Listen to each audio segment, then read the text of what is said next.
তা যে পদকর্তা বলছি, সুরধনী নদীর তীরে আমার গৌর কৃষ্ণ হরি নামের খেলা খেলছে। এই যে বাবা সুরধনী নদীর তীরে আমার গৌর কৃষ্ণ এই হরি নামের খেলা খেলছে। এই যে বাবা সুরধনী নদী, ও মায়েরা ও বাবারা, বলে আমরা তো কত নদী দেখেছি, কত নদীর নাম শুনেছি, পদ্মা, মেঘনা, যমুনা, সুরমাগুড়ি ইত্যাদি ইত্যাদি কত নদীর নাম শুনেছি, কিন্তু সুরধনী নদীটির নামটি কি কখনো শুনেছি? এই যে বাবা সুরধনী নদী, এই নদীটি দেখতে কেমন? এই নদীটি বাবা আর পাঁচটা নদীর মতো তেমন লম্বাও নয়, আবার চওড়াও না। তাহলে কেমন? একটা গরুতে পাড়া দিলে দেখুন বাবা সেখানে একটি গর্ত হয়ে যায়। সেই গর্তের ন্যায় হচ্ছে বাবা এই সুরধনী নদী। কিন্তু এই নদীর গভীরতা যে কত তাহা কিন্তু বাবা কেউ জানে না। তাই এই সুরধনী নদীর তীরে আমার গৌর কৃষ্ণ এই হরি নামের খেলা খেলছে। এই যে বাবা হরি নামের খেলা খেলছে, এই জগতে হয়তো আমরা অনেকেই জানি যে হরি নামটা হচ্ছে ভগবানের নাম, কি মাতাই জানি না, কিন্তু বাবা আসলেই কিন্তু তা নয়। তাহলে কি আগে হরিটা বাদ দিন, আগে নামটা কার বুঝেন? ও বাবারা ও মায়েরা, বলে আমরা তো ছোটবেলায় ধাতু পত্রয় পড়েছি, কি বাবা পড়িনি? তাই বলছে লোম ধাতুকে পত্রয় করিয়া হয়েছে নাম, মানে ডাকতে ডাকতে যিনি নেমে আসে তাকে বলা হয় নাম। কেমন? ধরুন একতলার ছাদে একটি বাচ্চা উঠে পড়েছে, সেই ছাদের ধার বা সাইডটা ঘেরানে, তার মা নিচে দাঁড়িয়ে বলছে খোকা আগে না আগে না করবি যদি হরি নাম, দেখবি যদি হরি নাম, ভাববি যদি হরি নাম, শুনবি যদি হরি নাম, বলবি যদি হরি নাম, পরে হরি আগে না, পরে হরি আগে নাম, পরে হরি আগে না, পরে হরি আগে নাম, আগে না আগে নাম। তাহলে বাবা নামটা বুঝলাম তো, এইবার হরি টাকার বুঝবো।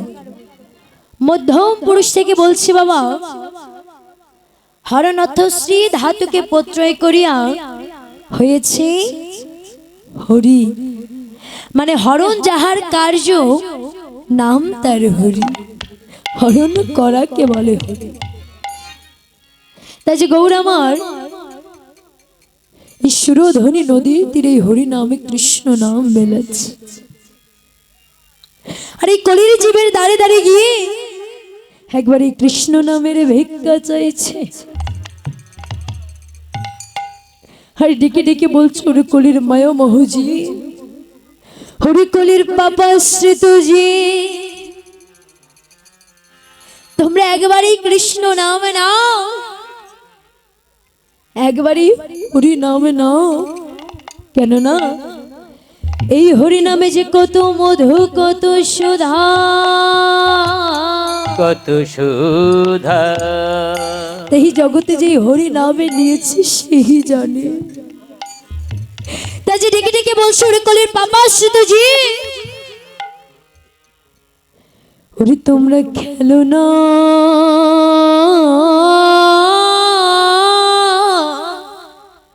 হরি,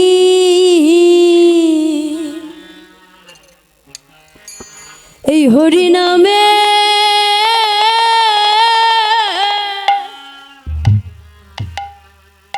এই হরি নামের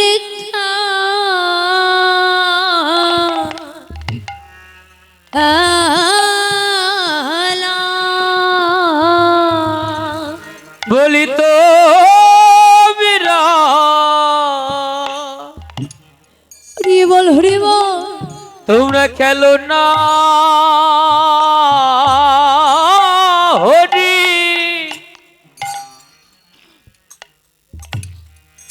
ওই হরি নামে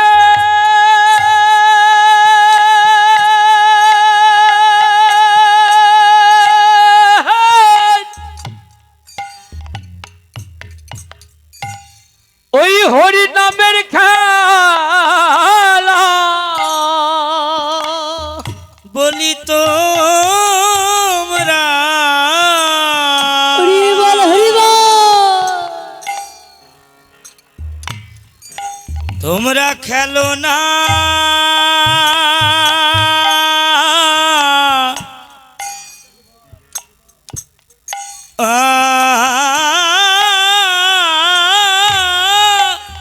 হরি,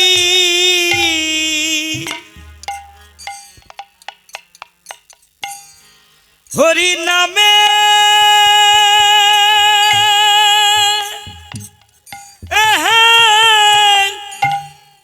হরি নামের খেলা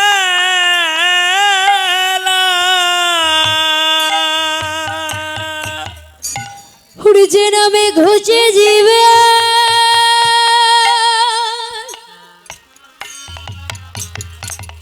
হরি যে নামে ঘুচে জীবে,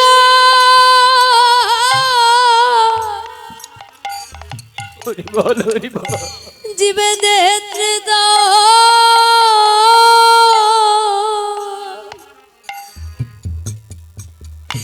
ওই যে দেত্রিত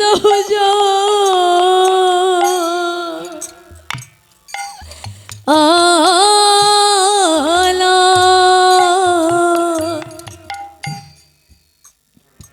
ওরে তোমরা খেলো না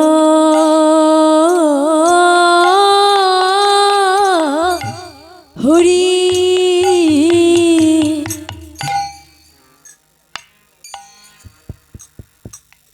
এই হরি নামে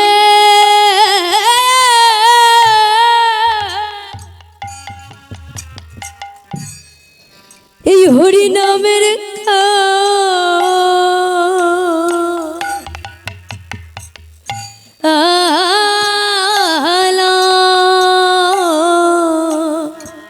যে নামে ঘুচে জীবে হরি বল হরিবল হরিবল। যে নামে ঘুচে জীবে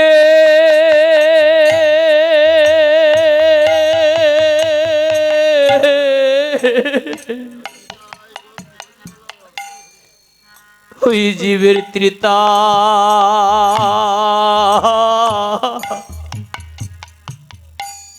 ওই ত্রিতাব জালা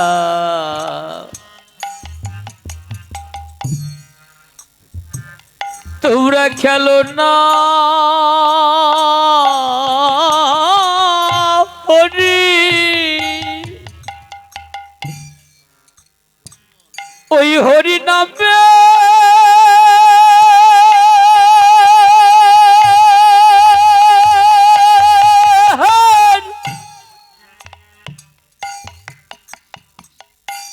ওই হরি নামের খেলা যে নামে ঘোচে জীবে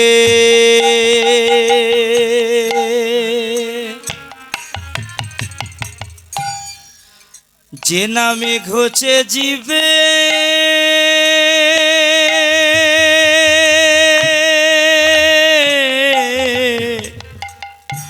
ওই যে ত্রিতব জ্বালা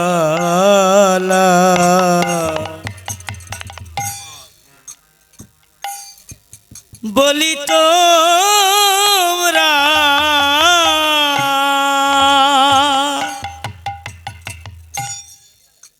তোমরা খেলো না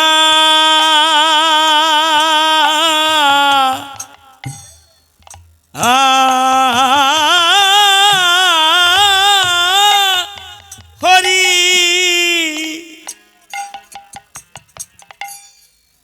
হরি নামে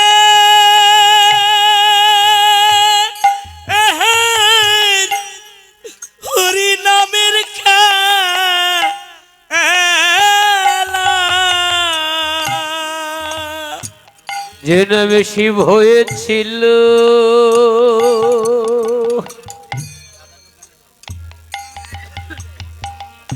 শিব হয়েছিল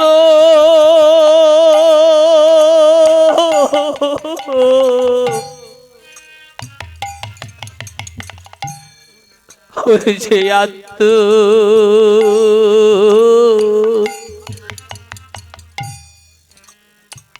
ওই যে আত্মভোলা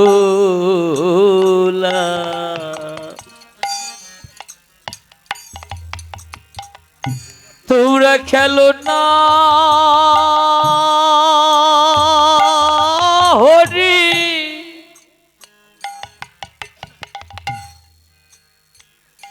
ওই হরি নামে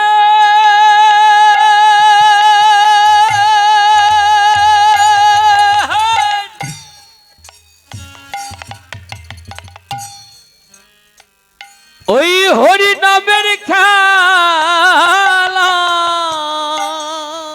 যে নামে শিব হয়েছিল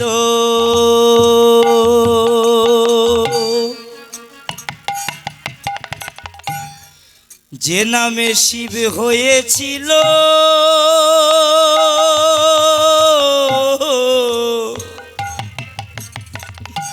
ওই যে আত্মভোলা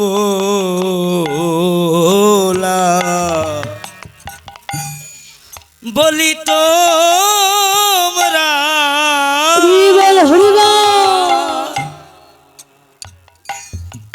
তোমরা খেলো না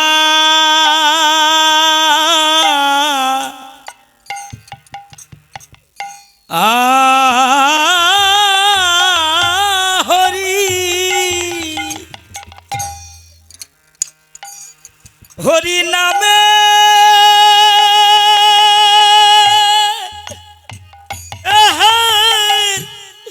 হরি নামের খেলা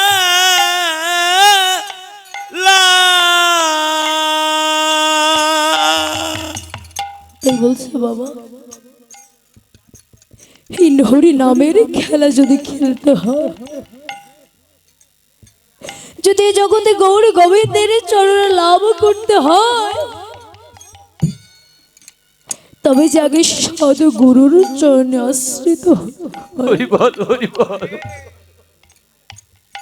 কেননা এই কলিযুগে কিন্তু গুরুই স্বয়ং ভগবান। তাই বলছি হরি নামের খেলা যে খেলেছে সেই জানে,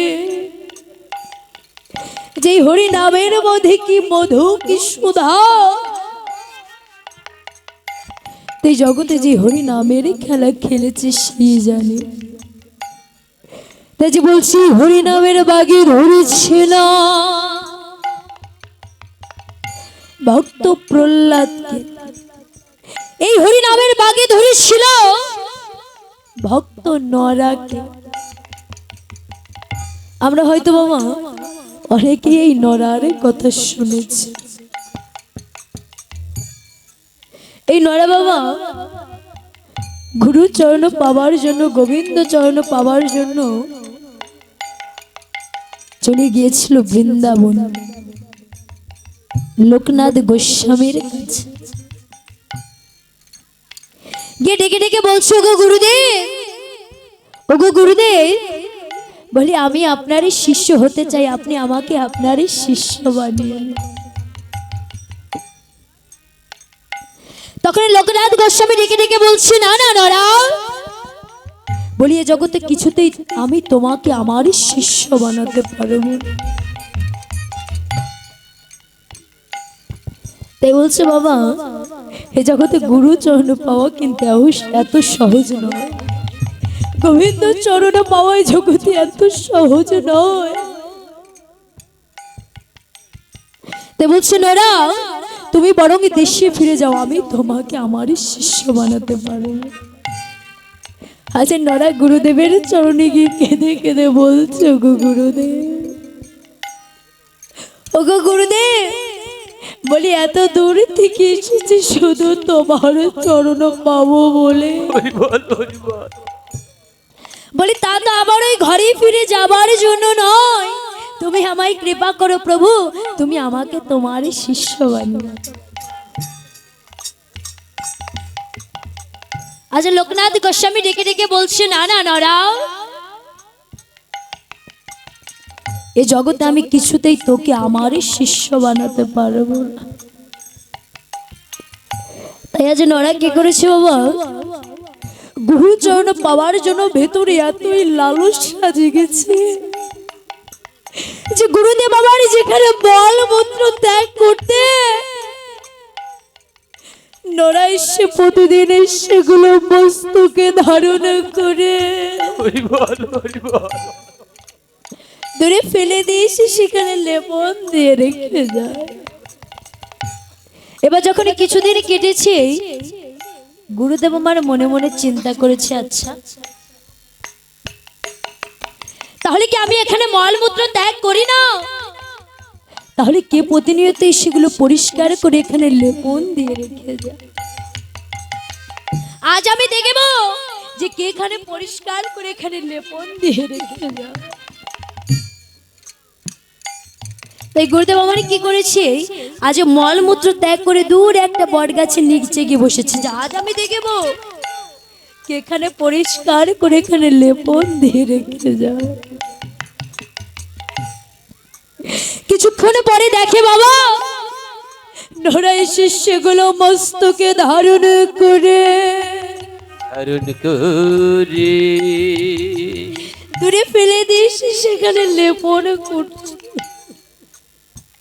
তখন গুরুদেবের নরাকে ডেকে ডেকে বলছে, ওরে নরা, ওরে নরা, তোর মধ্যে এত কৃষ্ণ ভক্তি, এত প্রেম, এত বিশ্বাস যে তুই আমার চরণে লাভ করার জন্য তুই আমার মলমূত্র মস্তকে ধারণ করেছিস। ওরে নরা, বলি তোকে আর এই মলমূত্র পরিষ্কার করতে হবে না, তুই একটা কাজ কর। কি কাজ করবে জানিস? তুই আমার বাগানের ফুল গাছে তুই প্রতিদিন জল দিবি। দেখুন বাবা, আস্তে আস্তে কিন্তু কৃপা হচ্ছে, কেননা একবারেই তো ভগবানের কৃপা লাভ করা যায় না। তাই নরা আমার কি করে, প্রতিদিন নদী থেকে কলসি ভরে জল এনে ফুল গাছে জল। তেমনি করে একদিন যখন জল নিয়ে ফিরছে বাবা, তখন নরার মাথা থেকে কে জানে একটা মাটিতে পড়েছে। নরা আবার সেজে উঠে মাথায় রেখে দিয়েছে। গুরুদেব আমার দূরে বারান্দা থেকে দেখতে পেয়েছে নরা যেন কি একটা কুড়িয়ে মাথায় রেখে দিল। তখন নরাকে ডাক দিয়েছে, নরা, ও নরা, বলি তুই ওটা কি রে মাটি থেকে কুড়িয়ে মাথায় রেখে দিলি? তখন নরা আমার গুরুদেবের চরণে কি কেঁদে কেঁদে বলছো, গো গুরুদেব, ও গো গুরুদেব, বলি এই জল টানতে টানতে আমার মাথায় ঘা হয়েছে, সেই ঘাতে পোকা হয়েছে। তো এই পোকাটা যখন আমার মাথা থেকে মাটিতে পড়েছে, তখন আমি কি করেছি জানো? ওই পোকাটাকে করি আমি আমার মাথায় রেখে দিয়েছি। কেন জানো গুরুদেব? কারণ ওই পোকাগুলো যখন আমার মাথায় কুটকুট করে কামড়ায়, তখন আমার তোমার কথা বেশি মনে পড়ে।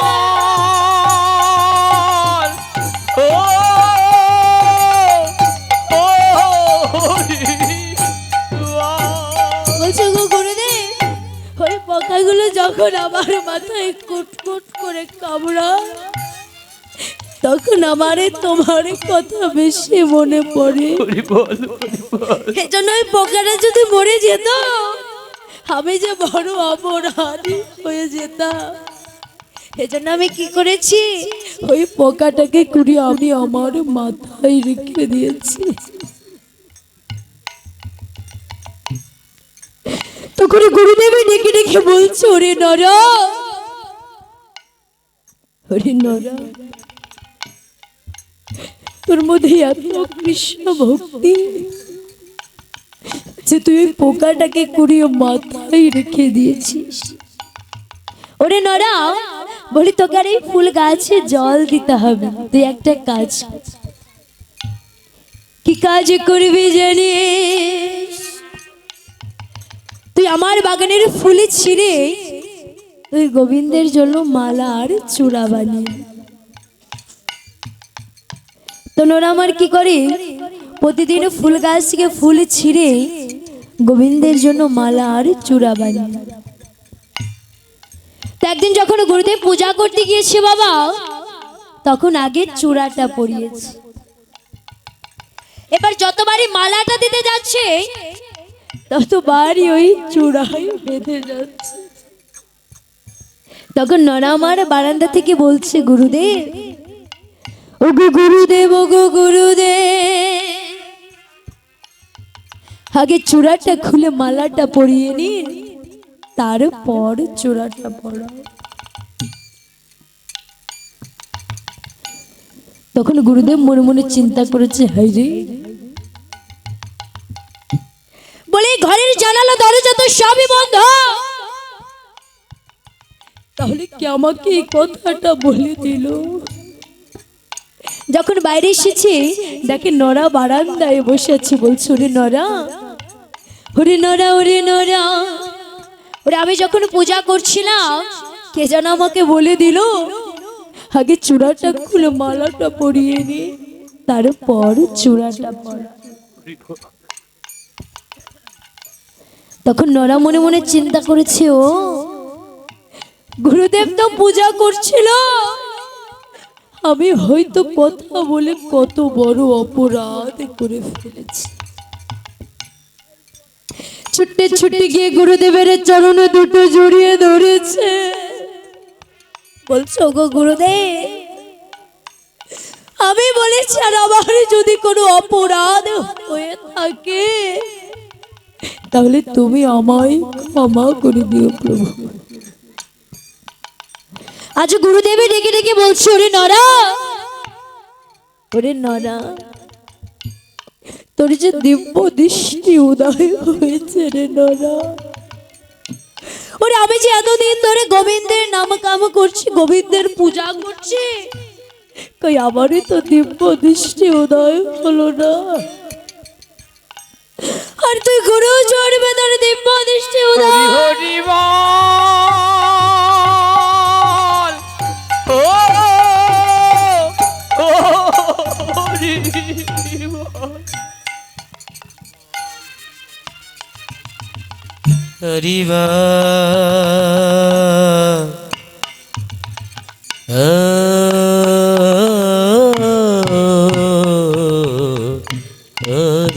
তাই বলছে বাবা, প্রতিটি মানুষেরই কিন্তু তিনটি করে নয়নে থাকে। একটি নয়নের মাঝে থাকে যেটি হচ্ছে দিব্য নয়ন, যে নয়ন দিয়ে মানুষ স্বয়ং ভগবানকে দর্শন করতে পারে। আজ গুরুদেবের ডেকে ডেকে বলছে, ওরে নরা, ওরে নরা, ওরে নরা, তুই বড় দেশে ফিরে গিয়ে তুই পুনর্সংসার কর।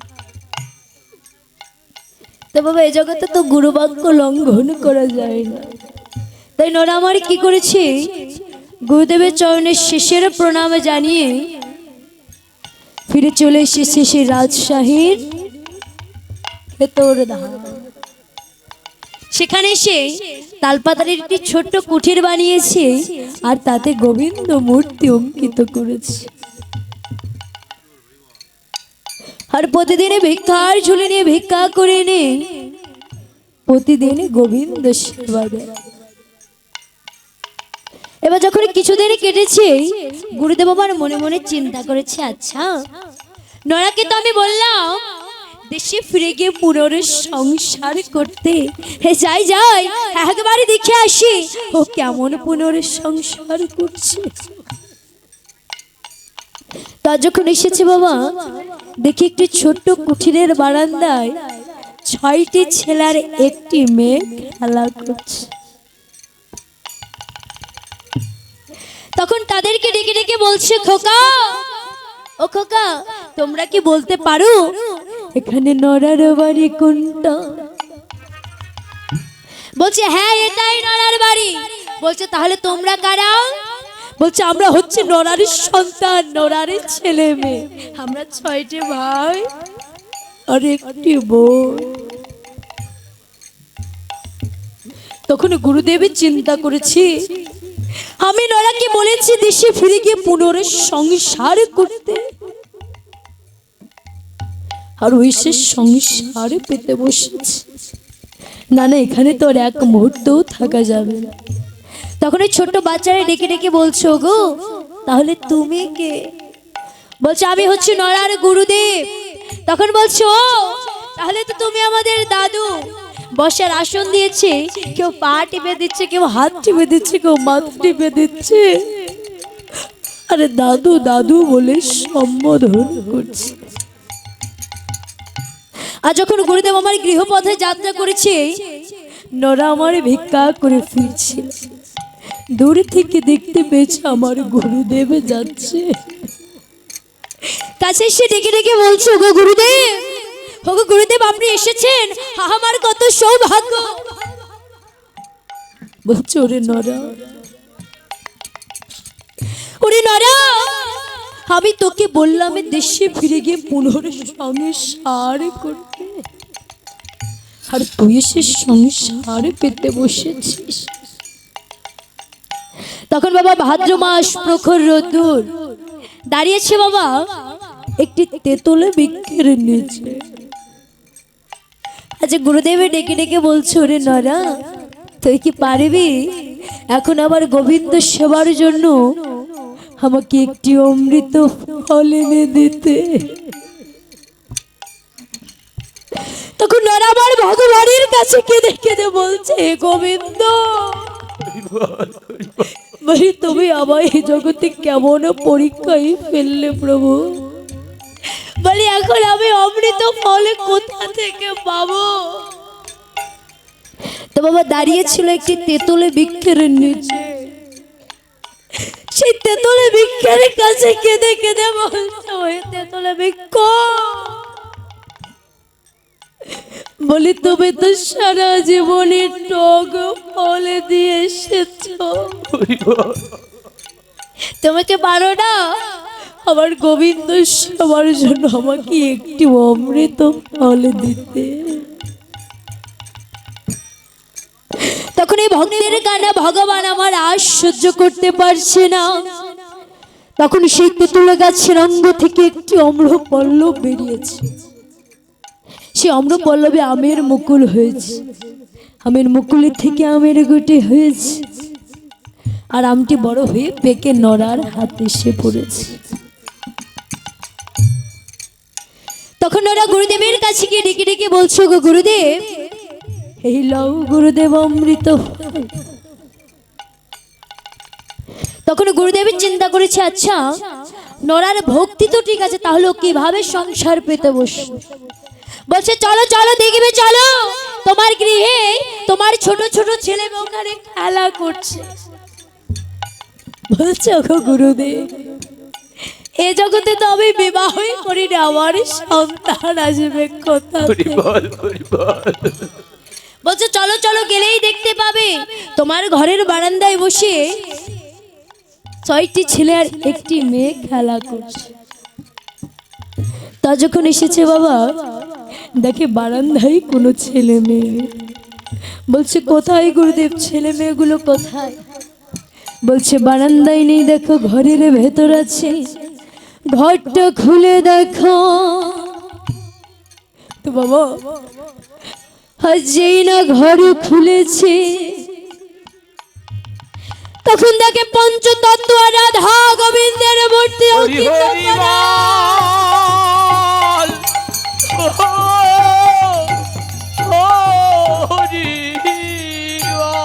এই পঞ্চতত্ত্ব আর গোবিন্দ হচ্ছে 6টে ভাই, আর এই রাধা রানী হচ্ছে একটি বোন। তখন ডেকে ডেকে বলছো, ওরে নরা, ওরে নরা, এই জগতে যদি ভক্ত ভক্তের মতো হয়, গোবিন্দ তাকে বাবা বলে। ভক্ত যদি ভক্তের মতো হয়, গোবিন্দ তাকে মা বলে। তখন ডেকে ডেকে বলছো, রে ভক্ত, বলি আয়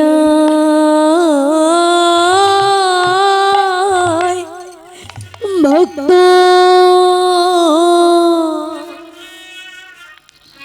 হরি আমার বক্ষে আইরে বলিয়াই আই ভগিত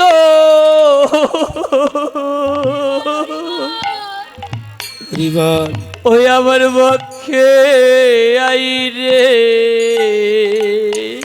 বলিয়া আই ভক্ত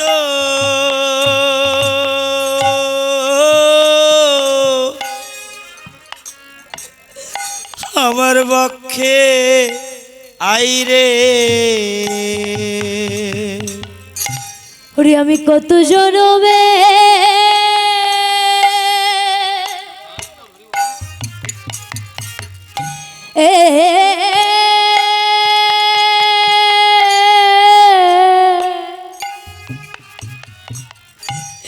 ওরে আমি অপরাধী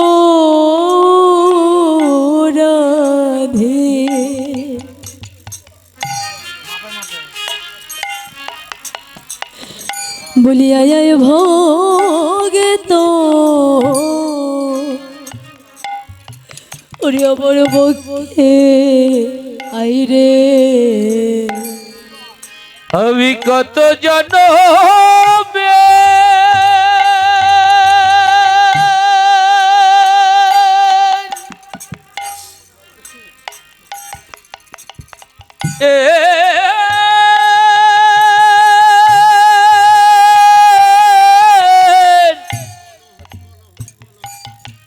আমি অপরাধী ভুলিয়াই আই ভাগিত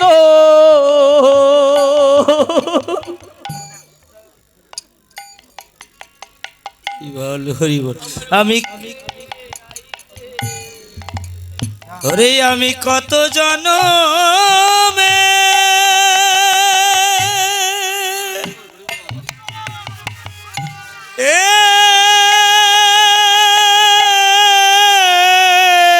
হরিবল হরিবল ওরে অপরাধী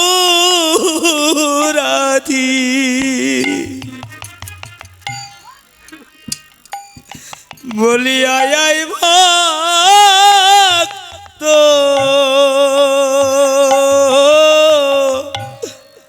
আমার বক্ষে আইরে আমাদের এমন দিন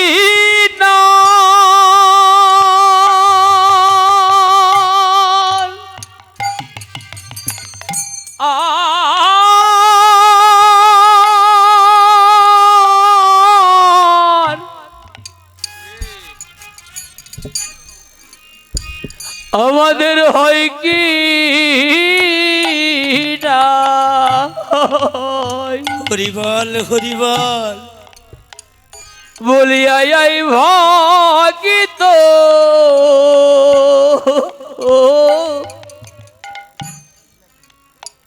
আমার পক্ষে আই রে ওরে আমি কত জনমে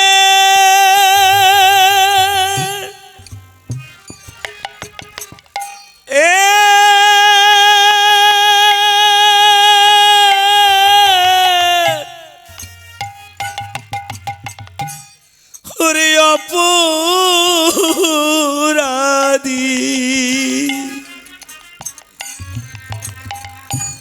বলিয়া আই ভক্ত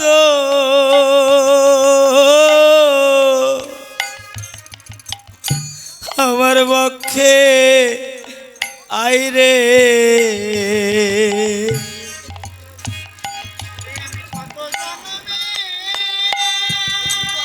হরিবল হরিবল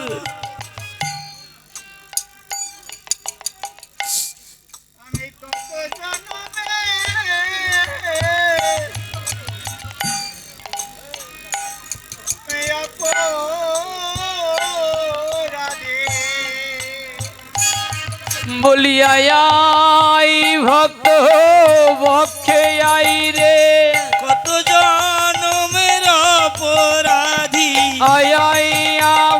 পক্ষে আই রে আমি কত জনমের অপরাধী আয় আয় আমারি পক্ষে আই রে কত জনমের অপরাধী আয় আয় আমারি পক্ষে আই রে কত জনমের অপরাধী বলি আয় আয় ভগিত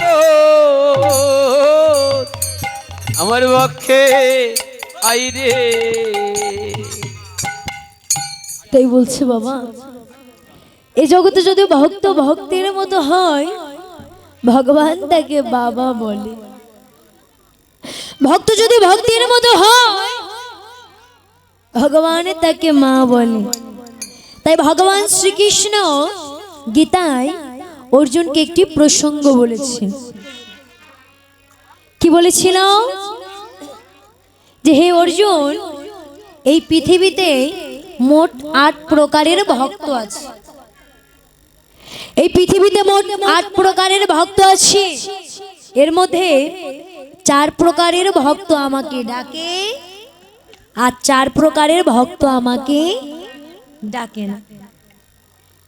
এবার অর্জুন ধরেছে, বলো প্রভু, তাহলে এই জগতে কোন 4 প্রকারের ভক্ত তোমাকে ডাকে আর কোন 4 প্রকারের ভক্ত তোমাকে ডাকে না? বলি কারা ডাকে না আগে তুমি তাদের কথা বলো। তখন ভগবান শ্রীকৃষ্ণ বলছে, নমাম দুষ্কৃতি নাম মূঢ়া প্রপজ্যন্তে নরাধামে মায়ায় অবহিত জ্ঞান আশুরাঙ্গা ভাবনাশ্রিতা। অর্থাৎ বাবা একটু ভালো করে শুনবেন। 1 নম্বর হচ্ছে নমাম দুষ্কৃতি নাম মূঢ়া, অর্থাৎ এই জগতে যারা সারাদিন শুধু দুষ্কর্ম করে বেড়ায় তারাই আমাকে ডাকে না। এবার বলছে 2 নম্বর কারা? বলছে প্রপজ্যন্তে নরাধামে, অর্থাৎ যারা মানুষের কুলে জন্মগ্রহণ করেছে কিন্তু এই জীবনে কখনো মানুষের মতো কর্মই করেনি। হরি বল হরি বল। এই জগতে তারাও আমায় ডাকে না। এবার বলছে 3 নম্বর কারা? বলছে মায়ায় অবহিত জ্ঞান, অর্থাৎ গীতা ভাগবত পড়েছে, রামায়ণ মহাভারত পড়েছে, কিন্তু সব মায়ার দ্বারা আবৃত হয়ে গেছে। হে জগতে তারাও আমায় ডাকে না। এবার বলছে 4 নম্বর কারা? বলছে আশুরাঙ্গা ভাবনাশ্রিতা, অর্থাৎ এই জগতে যাদের মধ্যে আসুরিক ভাব প্রবল, এই জগতে তারাই আমায় ডাকে না। এবার অর্জুন ধরেছে, তাহলে বলো প্রভু, এই জগতে কোন 4 প্রকারের ভক্ত তোমাকে ডাকে?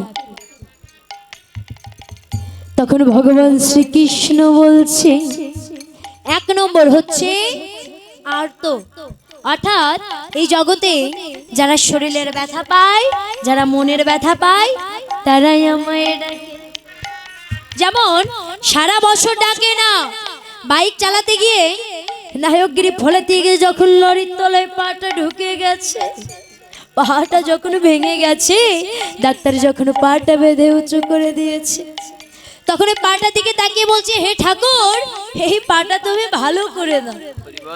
তাই বলছে 1 নম্বর হচ্ছে আর্ত, অর্থাৎ যারা শরীরের ব্যথা পায়, মনের ব্যথা পায়, এই জগতে তারাই আমায় ডাকে।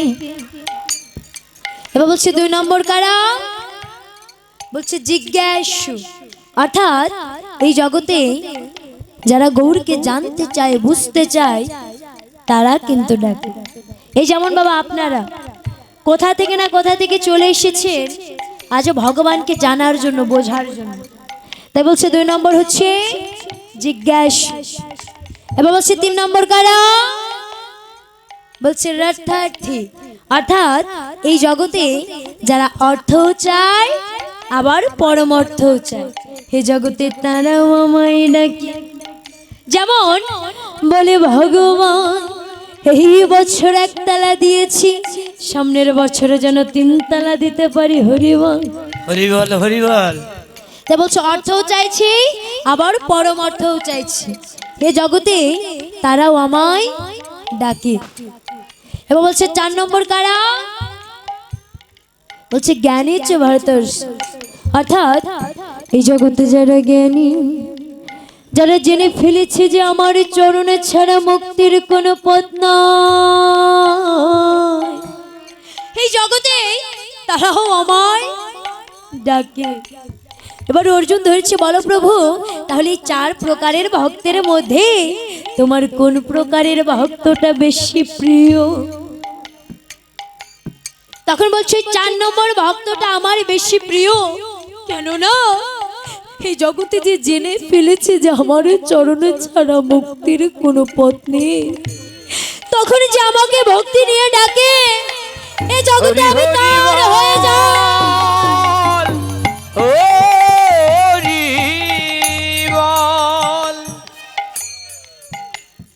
তাই ভগবানে বলেছি, যে করে আমার আশ আমি করি তার সর্বনাশ, তবু যদি না ছাড়ে পাস শেষে আমি হই তারে দাসের দাস।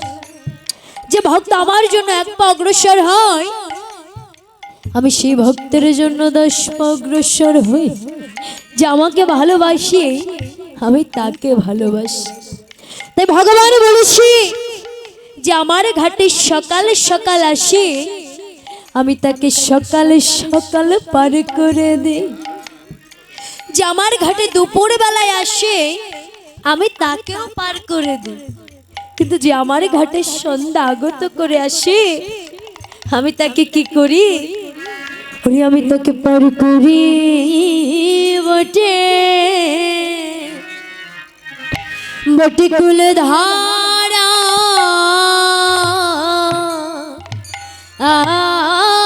আয়না পার করি বটে কুলি ধারা আয়না। হরিবল হরিবল। পার করি বটে কুল ধারা আয়না। তাকে বারে বারে আসিতে হয় রে, বারে বারে আসিতে হয় রে। তাকে বারে বারে আসিতে হয় রে। বারে বারে আসিতে হয় রে। তাকে বারে বারে আসিতে হয় রে। এই না বাবা সিন্ধু রে, বারে বারে আসিতে হয় রে। এই না ভব সিন্ধু নিরে বারে বারে আসিতে হয় রে। তাকে বারে বারে আসিতে হয় রে। তাকে বারে বারে আসিতে হয় রে। বারে বারে আসিতে হয় রে। বারে বারে আসিতে হয় রে। এই না বাবা সিন্ধু রে, বারে বারে আসিতে হরিবল হয় রে। হরিবল। ভব সিন্ধু নীরে বারে বারে আসিতে হয় রে। না ভব সিন্ধু নীরে। বারে বারে আসিতে হয় রে। বারে বারে আসিতে হয় রে। হরিবল। যে রাধেশ্যাম হরিবল। তা যে গৌরাঙ্গ মহাপ্রভু আমার এই না কলির জীবের দাঁড়ে দাঁড়ে এই হরিনামে কৃষ্ণ নাম দিচ্ছে। এই যে বাবা গৌর হরি, এই গৌর হরির আরেক নাম হচ্ছে শ্রীকৃষ্ণ চৈতন্য মহাপ্রভু। হরিবল হরিবল। অর্থাৎ এই চৈতন্য নামটি হয়েছে কেন বাবা? কেননা আমাদের মতো অচেতন জীব, আমাদের তো বাবা চেতনা নেই, আমরা চেতনাবিহীন মানুষ। তাই বলছে আমাদের মতো অচেতন জীবকে চেতনা দান করার জন্য এলেন, তাই তার আরেক নাম হচ্ছে চৈতন্য। তাই যে গৌরাঙ্গ মহাপ্রভু আমার এই যে কলি যুগের মাঝে হরিনাম বেলাচ্ছে বাবা। আমরা কোন যুগে বাস করছি ও মা? কলিযুগে।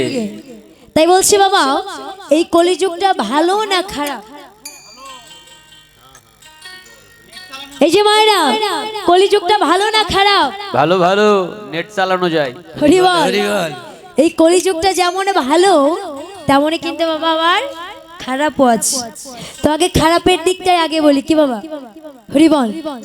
তো একদিন এই যে কলিযুগ বাবা, তাই একদিন নারদ মুনি নারায়ণের কাছে গিয়ে ডেকে ডেকে বলছে, প্রভু অনেকদিন ধরে আমার মনের মধ্যে একটি প্রশ্ন আছে, তো তুমি যদি আজ্ঞা করো প্রভু তাহলে এই প্রশ্নটা আমি তোমাকে বলতে পারি। এই যে আমরা কলিযুগের মাঝে এসে কি করছি, তাই বলছো ওগো নারদ তুমি বলো যে তোমার মনের মধ্যে কি প্রশ্ন আছে। তখন বলছে, আচ্ছা প্রভু সামনে তো আগত কলিযুগ, তো আমি জানতে চাই যে এই কলিযুগের মানুষ কেমন হবে, এই কলিযুগের মানুষ কেমন হবে, তাদের চরিত্র কেমন হবে, সেটা আমি তোমার কাছে জানতে চাই। নারায়ণ ডেকে ডেকে বলছে, নারদ তুমি যদি জানতে চাও যে কলিযুগের মানুষ কেমন হবে, তাদের চরিত্র কেমন হবে, তাহলে তোমাকে ওই মর্তধামে যেতে হবে। এই যে বাবা মর্তধাম কোনটা বাবা, বাবা মর্তধাম কোনটা, এই যে বাবা আমরা যেখানে বসে আছি এটা হচ্ছে মর্তভূমি অর্থাৎ মর্তধাম, পৃথিবীর আরেক নাম হচ্ছে মর্তধাম। তো এবার নারদ মুনি কি করেছে, আজ এই কলিযুগের মানুষ দেখবার জন্য আজ কেমন ভাবে আসছে। এই যে বাবা নারদ মুনি তো আমার সবসময় বিনা যন্ত্রের সাহায্যে নাম করে, তো আজ নাম করতে করতে আজ এই ধরাধামের মাঝে আসছে। কেমন ভাবে করছে মা, বাবা আমরা সবাই একটু নারদ মুনির সাথে করবো হরি বল।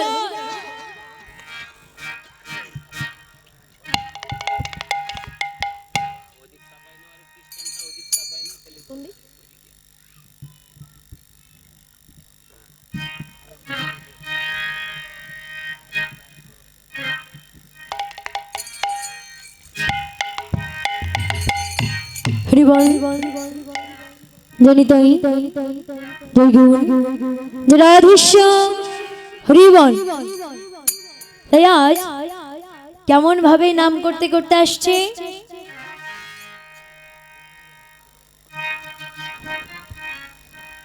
বদন ভরে গৌরে মন হরে কৃষ্ণ নাম, হরে কৃষ্ণ নাম জপ জপ বিরাম।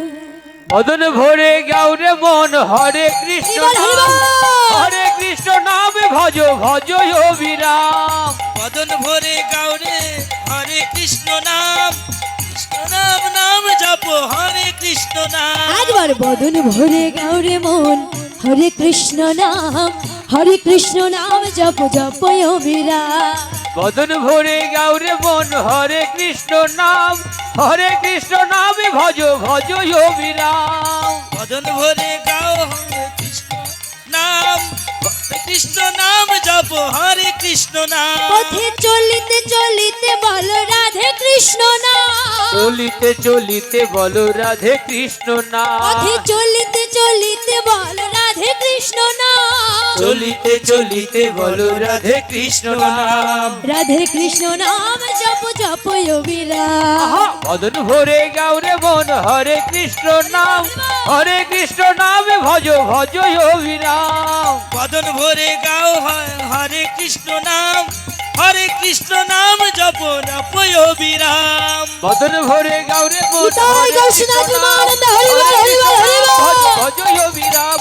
বদন ভরে গাউরে মন হরে কৃষ্ণ নাম, হরে কৃষ্ণ নাম ভজ ভজ অবিরাম। এরা যখন নাম করতে করতে যখন এই ধরাধামে এসেছে, তখন দেখছি বাবা দূর একটি এই কলিযুগের মাঝে একটি পুরুষ মানুষ কাঁধে সুন্দরী একটি নারীকে বসিয়েছে, আর আরেক হাত দিয়ে একটি বৃদ্ধা মহিলাকে টানতে টানতে নিয়ে যাচ্ছে। তো যখন এই দৃশ্য দেখেছে নারদ মুনি তো চোখ কপালে উঠে গেছে যে আমি কি দেখছি। তখন ডেকে ডেকে বলছে, এই যে শুনছো গো, তোমাকে বলছি দাঁড়াও দাঁড়াও। আচ্ছা বলি তোমার কি বিবেকে বলে কিছু নেই? তখন ওই লোকটি হাসছে আর বলছে, ওগো মুনিবর, ওগো মুনিবর, বলি এ যুগে বিবেকে বলে কিছু থাকে না। অতএব আপনি এই বিবেকটা বাদ দিয়ে তারপরে কথা বল। বলছে আচ্ছা তুমি কেমন মানুষ বলো তো, যে হাঁটতে পারে, চলতে পারে, কথা বলতে পারে, তাকে তুমি কাঁধে বসিয়েছো, আর যে হাঁটতে পারে না, চলতে পারে না, অসুস্থ, তাহাকে তুমি টানতে টানতে নিয়ে যাচ্ছ। বলছো গো মুনিবর, আপনি হয়তো আমার পরিচয়টা জানেন না, তবে আমি বলে দিচ্ছি, আমি হচ্ছে কলি, আমি হচ্ছে ঘোর কলি। আপনি কি অন্যায় দেখলেন? কেবল তো আমি আমার খেলা শুরু করেছি, এখন আমার কত খেলা বাকি আছে। বলছে এই যে কাঁধে যাকে দেখছেন, এ হচ্ছে আমার সুন্দরী স্ত্রী। সুন্দরী বলে মাটিতে পা রাখতে দিন। হরি বল, হরি এই যে বল। বাবা, আগেকার দিনে দেখতাম যে স্ত্রীরা স্বামীদের চরণ তলে থাকতো, অর্থাৎ চরণের সেবা করত। কিন্তু এই কলিযুগে কি হয়েছে মা? বহেরাই ওপরে উঠে গেছে। হরি বল। বলছে তাহলে যাকে টানতে টানতে নিয়ে যাচ্ছ সে কে? বলছে এটা তো আরো সহজ, উনি হচ্ছে আমার গর্ভধারিণী মা। বলছে ওটা হচ্ছে আমার গর্ভধারিণী মা। বলছে তাহলে তুমি এত অন্যায় করছো কেন? বলছো গো মুনিবর, এটা ঘোর কলিযুগ, এ যুগে এমনই হবে। আমি তো আমার খেলা কেবল শুরু করেছি, এখনো আমার কত খেলা বাকি আছে। তাই বলছে ওগো মুনিবর, এ যুগে পশুবৃত্তি মানুষেরা করছে রে পালন, অজ্ঞানতার অন্ধকারে কেন পরিপূর্ণ। এই যে বাবা, আমাদের যদি পশুর মতো আচরণ না হতো, তাহলে কিন্তু সমাজে এত অন্যায় অত্যাচার হতো। হরি বল, হরি বল। তা বলছে পশুবৃত্তি মানুষেরা করছে রে পালন, অজ্ঞানতার অন্ধকারে কেন পরিপূর্ণ। ইউনিভার্সিটিতে ডিগ্রি আমাদের আছে কত শত, তবু আমাদের চলন বলন কেন মূর্খের মতো। ডিগ্রিধারী কত মানুষ বাবাকে ধরে মারি, মাকে খাটাই ঝিয়ের মতো, বউকে চাপাই ঘাড়ে। হরি বল, হরি বল। তাই কলিযুগের মাঝে কিন্তু বাবা বউরা কাঁধে উঠে বসে আছে, আর মায়েরা ঝিয়ের মতো খাচ্ছে। তাই বলছে বাবা, ছোটবেলায় মা কাঁদে ছেলে ভাত খায় না বলে, আর বড়বেলায় মা কাঁদে ছেলে ভাত দেয় না বলে। হরি বল, হরি বল। তাই বলছে এমনই কিছু মানুষ আছে এই বিশ্ব চরাচরে। আগেই ক্ষমা চেয়ে নিচ্ছি বাবা, আমি এখানে সবার কথা বলছি না, তবে আমাদের সমাজে কিছু কিছু মানুষ আছে বাবা এমন।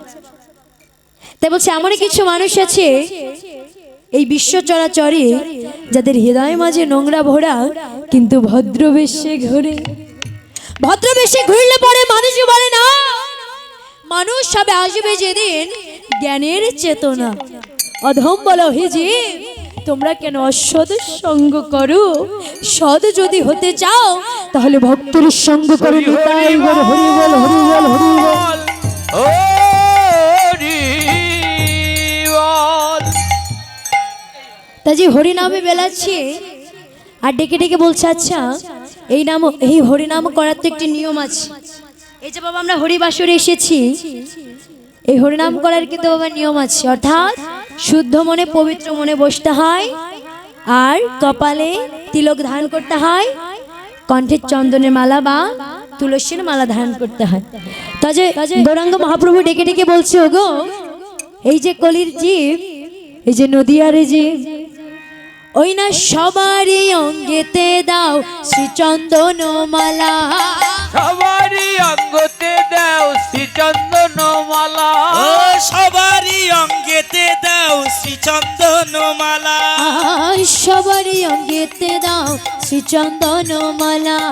আর সবারই অঙ্গেতে দাও শ্রী চন্দন মালা। এতে দাও শ্রী চরণ মালা। কৃষ্ণ নামে বলো সবে হয়ে মাত্মহারা। কৃষ্ণ নাম বলো সবে হয়ে মাত্মহারা। সবাই কৃষ্ণ নামে গাও গো, কৃষ্ণ নামে গাও গো, কৃষ্ণ নামে গাও গো। কৃষ্ণ নামে গাও ওই গো। যে কৃষ্ণ প্রেমে মাতোয়ারা, কৃষ্ণ নামে গাও গো, কৃষ্ণ প্রেমে মাতোয়ারা কৃষ্ণ নাম গাও গো বদনে ভরে বাহু তুলে কৃষ্ণ নাম গাও গো। এই বদন হরি ভরে বল, হরি বল, হরি বল। কৃষ্ণ নাম গাও গো, বদন ভরে ভাও তুলে কৃষ্ণ নাম গাও গো। কৃষ্ণ নাম গাও গো। তাই যে বলছি আরে খেলাই বিনোদ খেলা গোরা বনমালী খেলায় বিনোদ খেলায় গোরা বনমালী খেলায় বিনোদ খেলা গোরা বনমালী। আরে খেলাই বিনোদ খেলা গোরা বনমালী আরে খেলায় বিনোদ খেলায় গোরা বনমালী পুলিন বিহার করে নদিয়া নগরী পুলিন বিহার করে নদিয়া নগরী, আনন্দ বিহার করে ভক্ত মন্ডলী আনন্দ বিহার করে ভক্ত মন্ডলী সেই খেলা খেলে রে সেই খেলা খেলে রে সেই খেলা খেলে রে আর সেই খেলা খেলে রে। যে খেলা খেলতো বৃন্দাবনে সেই খেলা খেলে রে আরে যে খেলা খেলতো বৃন্দাবনে সেই খেলা খেলে রে যে খেলা খেলতো বৃন্দাবনে নদিয়ায় এসে একই খেলা যে খেলা খেলতো হরি বল, হরি বল, হরি নদিয়া এসে একই খেলা, যে খেলা খেলতো বৃন্দাবনে নদিয়া এসে একই খেলা, যে খেলা খেলতো বৃন্দাবনে নদিয়া এসে একই খেলা। সেই খেলা খেলে রে তাই যে বলছি খেলাই বিনোদ খেলা গোরা বনমালী পুলিনে বিহার করে নদিয়ার নগরী। এই যে বাবা বিনোদে খেলা খেলছে, এই বিনোদ মানে কি বাবা? অমা বিনোদ মানে কি? বিনোদ মানে হচ্ছে নতুন। তাই বলছে হরিনামে না আছে দুঃখ, না আছে কষ্ট, না আছে বেদনা, না আছে হার, আর না আছে বাবা জিত। তাহলে কি আছে? শুধুই আনন্দ। ও বাবারা, ও মায়েরা, বলে আমরা তো ছোটবেলায় কত খেলাই না খেলেছি, বউছি কানামাছি হাডুডু কুতকুত ইত্যাদি ইত্যাদি কত খেলা খেলেছি, কিন্তু এই বিনোদের খেলাটি কি কখনো খেলেছি? এই যে বাবা আজ হরি নামের খেলা খেলছি, তাই মহাজন বললেন এই হরি নামটা কোথায় ছিল? এই হরি নামে ছিল বাবা সে রাধা রানীর খাজ ভান্ডারী। সেখান থেকে কিন্তু এই হরিনামে জগৎ মাঝারে বিলিয়ে দেওয়া হয়েছে। তোমাকে কে বিলিয়ে দিয়েছে? তাই মহাজন বললেন নদিয়া নগরে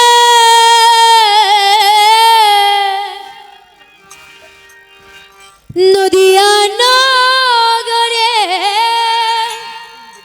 সচি মাতারি ঘরে উদয় হলো নিমাই চাঁদ। কে আনিল রে, কোথায় ছিল রে মধুমাখা হরিনা? কে আনিল রে, কোথায় ছিল রে মধুমাখা হরির নাম? কে আনিল রে, কোথায় ছিল রে মধুমাখা হরির নাম? কে আনিল রে, কোথায় ছিল রে মধুমাখা হরির নাম? কে আনিল রে, কোথায় ছিল রে মধুমাখা হরির নাম? হরির নামে ভজ নাম জপ নাম করো সার, হরি নামে ভাষা তরি হয়ে যাবে পার। হরির নামে ভজ নাম জপ নাম করো সার, হরির নামে ভাষা উত্তরি হয়ে যাবে পার। হরির নামে ভজ নাম জপ নাম করো সার, হরি নামে ভাষা তরি হয়ে যাবে পার। হরির নাম ভজ নাম জপ নাম করো সার, হরির নামে ভাষাও তরি হয়ে যাবে পার। হরি নামে মাতোয়ারা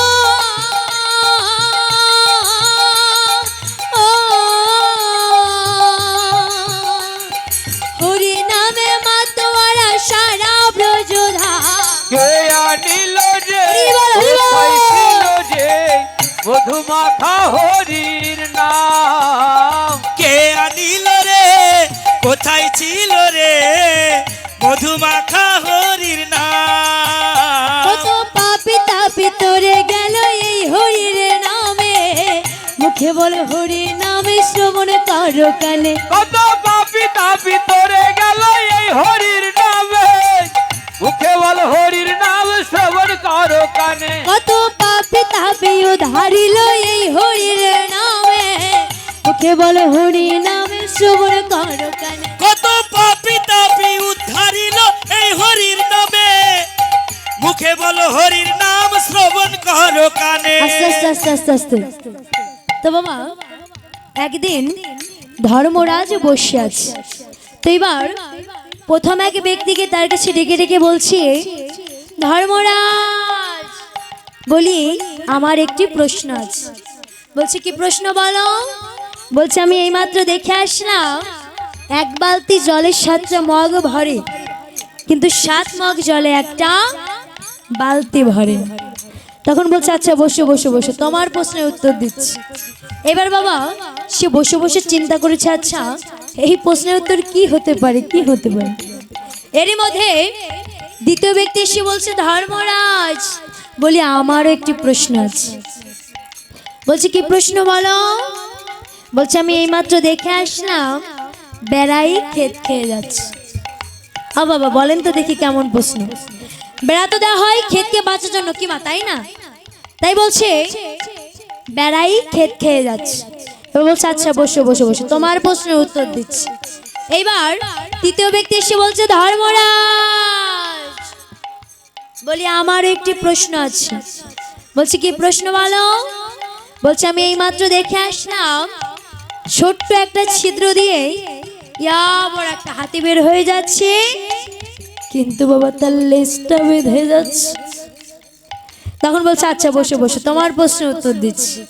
এবার চতুর্থ ব্যক্তি এসে বলছে, ধর্মরাজ আমারও একটি প্রশ্ন আছে। বলছে কি প্রশ্ন বলো? বলছে আমি এইমাত্র দেখে আসলাম চিকন একটা সুতার উপর ইয়া বড় একটা পাহাড় ঝুলছে। তখন বলছে আচ্ছা বসে বসে বসে, তোমার প্রশ্নের উত্তর দিচ্ছি। এইবার ধর্মরাজ ডেকে ডেকে বলছে, এটা কি কাল চলছে বাবা? কলিকাল। কলিকাল। তাই বলছে এই সবই হচ্ছে কলির খেলা। কেমন? বলছে প্রথম প্রশ্নটি কি ছিল? বলছে এক বালতি জলে 7টা মগ ভরে, কিন্তু 7 মগ জলে একটা বালতি ভরে না। তাই বলছে এই কলিযুগে দেখবেন বাবা একজন পিতার 7টি সন্তান থাকতে পারে। সেই পিতা কিন্তু একা ছোটবেলা থেকে নিজে না খেয়ে না পড়ে সন্তানদের পরিপূর্ণ করে তোলে, কিন্তু যখন সন্তান পরিপূর্ণ হয়ে যায় তখন কিন্তু আর একটি বাবাকে দেখে না। তাই এই বালতি হচ্ছে বাবার, এই মগ হচ্ছে ছেলে। তাই বলছে এক বালতি জলে 7টা মগ ভরে, কিন্তু 7 মগে জলে একটা বালতি ভরে না, বালতি ভরে না। এবার বলছে দ্বিতীয় প্রশ্নটি কি ছিল? বলছে বেড়াই ক্ষেত খেয়ে যাচ্ছে। বাবা দেখবেন বাবা এই কলিযুগে যদি নিজের কাছে অনেক টাকা সম্পদ ধন সম্পদ থেকে থাকে, তাহলে নিজের কাছ থেকে ফুরিয়ে যাবে বলে অন্যের কাছে গচ্ছিত রেখে দেয়, কিন্তু সেই কিন্তু বাবা সেই টাকা আত্মসাৎ করে নেয়, হরিবল। তাই বলছে বেড়াই ক্ষেত খেয়ে যাচ্ছে। এবার বলছে তৃতীয় প্রশ্নটি কি ছিল? কি ছিল বাবা? আমারে কি ছিল? বলছে ছোট্ট একটা ছিদ্র দিয়ে ইয়া বড় একটা হাতি বের হয়ে যাচ্ছে, কিন্তু বাবা তার লেজটা বেঁধে যাচ্ছে। তাই বলছে বাবা এই কলিযুগে দেখবেন যারা বড় বড় মন্ত্রী মিনিস্টার আছে তারা কিন্তু অপরাধ করে আইনের ফাঁক দিয়ে বের হয়ে যাচ্ছে, কিন্তু তার জন্য যারা দিনমজুরি খেটে খায় ওই পেছনে থাকে আর কি বাবা চেলাবেলা, তারা কিন্তু জেলের ঘানি টানে। তাই হাতি হচ্ছে বড় বড় মন্ত্রী মিনিস্টার, আর এই লেজ হচ্ছে বাবা চেলাবেলা। আর এই ছোট্ট ছিদ্র কিসের? এটা হচ্ছে আইনের ছিদ্র। তাই বলছে বড় বড় হাতি বের হয়ে যাচ্ছে, কিন্তু তার লেজটা বেঁধে যাচ্ছে। এবার বলছে চতুর্থ প্রশ্নটি কি ছিল? বলছে চিকন একটা সুতার উপর ইয়া বড় একটা পাহাড় ঝুলছে।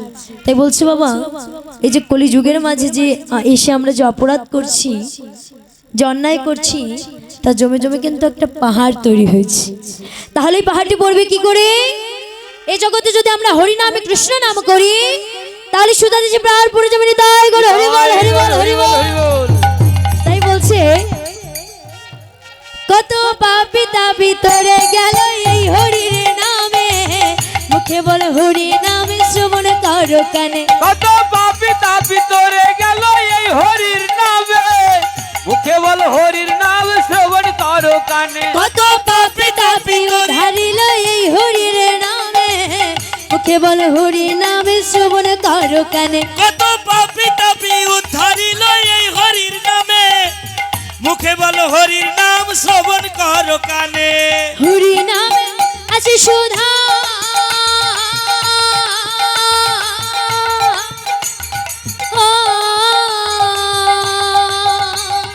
হরি নামে আছে সুধা অমৃতর সমান। কে আনিল রে কোথায় ছিল রে মধুমাখা হরির নাম। কে আনিল রে কোথায় ছিল রে মধুমাখা হরির নাম। আবার বিজয় ধীবর বলে হরি নাম ছাড়া গতি নাই, প্রেমানন্দে বাহু তুলে হরি বল ভাই। হরিবল হরিবল হরিবল। বিজয় দেভার কি বলছেন বাবা? হরির নাম ছাড়া গতি নাই, প্রেমানন্দে বাহু তুলে হরি বলো ভাই। আমরা সবাই দুটি বাহু উত্তোলন করবো হরিবল হরিবল হরিবল। যতক্ষণ না এই কীর্তনটা শেষ হচ্ছে ততক্ষণ হাতটা নামানো যাবে না, উপর দিয়ে করতালি দিতে হবে সবাইকে। চেয়ারে যারা বসে আছেন, পিছনে যারা আছেন, সবাই দুটি বাহু উত্তোলন করবেন। অর্ধেক করলে হবে না বাবা, সম্পূর্ণ উঁচু করতে হবে, একটা ফুলের বাগান হয়ে যাবে। যাদের যাদের হাত আছে তারা উঁচু করেন, যাদের হাত নাই তারা উঁচু করবেন না। এবার উপর দিয়ে করতালি দিবেন হরিবল। আমার বিজয় দিভার বলছেন হরি নাম সারা গতি নাই, প্রেমানন্দে বাহু তুলে হরি বলো ভাই। আবার বিজয় জীবন বলছে হরির নাম ছাড়া গতি নাই, প্রেমানন্দে বাহু তুলে হরি বলো ভাই। আবার বিজয় ধীবর বলে হরি নাম ছাড়া গতি নাই, প্রেমানন্দে বাহু তুলে হরি বল ভাই। আমার বিজয় দিভার বলছেন হরির নাম সারা গতি নাই, প্রেমানন্দে বাহু তুলে হরি বলো ভাই। হরি নামের জল তুমি দিলে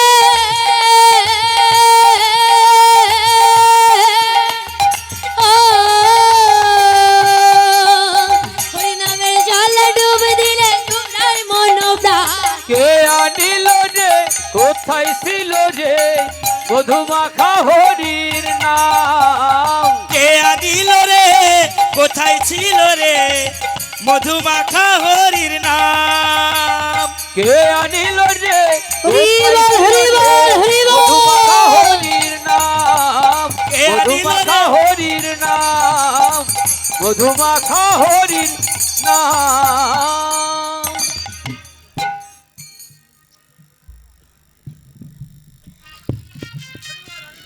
হরিবল হরিবল।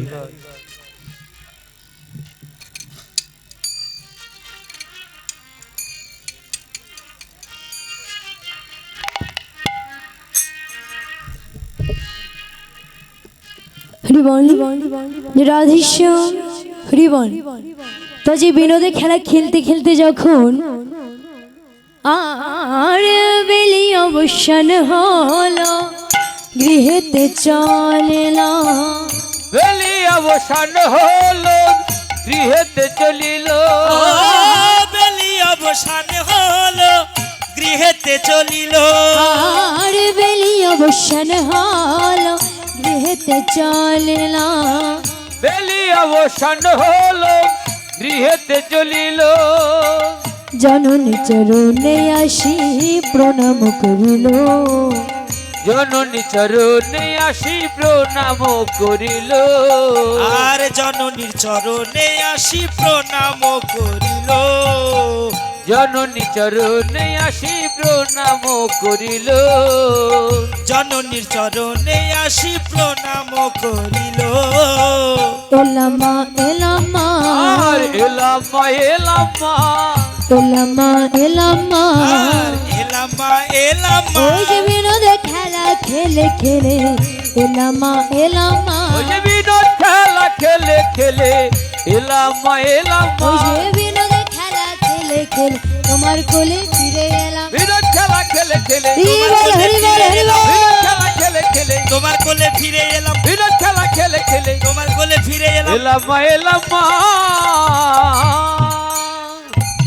তাই যে বলছি বেলি অবসানকালে গৃহেতে চলে না, জননী চরণে আসি প্রণাম করিল। এই যে বাবা জননী চরণে প্রণাম করছে, প্রণাম করে কি নিচ্ছে মা? চরণ ধুলি।